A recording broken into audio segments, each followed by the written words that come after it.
Hello, I'm in a 2012 Mini Cooper, and today I'm going to show you how to check your oil level. So first you open the hood, and you'll turn the motor off. And then from here, this is your dipstick. So you pull this out all the way, and then wipe it clean with a good rag or paper towel. Stick it all the way back in. And then we'll say we did that. Pull this back out again, and then now we'll look at the end. That kind of red area there, that's where your fuel level should be. The closer you get to the right there, the lower it is, where that dot is. So let's say it's low.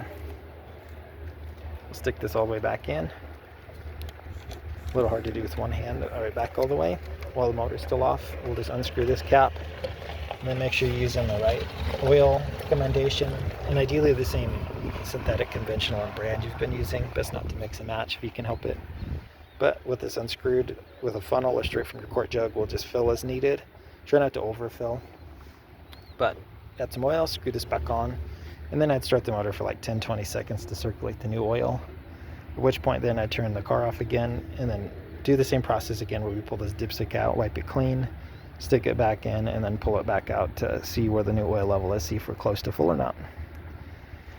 And all that said, I wouldn't do any of this in place of regular oil changes, which typically between like 3,000 to 8,000 miles or so, depending on the type of oil and recommended for your motor. Usually higher mileage, you might want to do it more often than the 8,000 for sure. But to change, typically put the vehicle on a lift of some sort so you can get to the oil pan.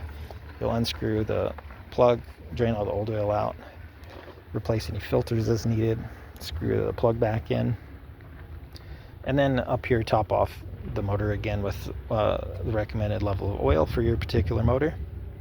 Screw this all nice and tight, and then start the car again so you can get the new oil to circulate for 10-20 seconds. Turn it off, and then you can check your oil level again just to make sure you're on the full. But then you should be good to go. But I hope this was helpful. Hope you have a wonderful day.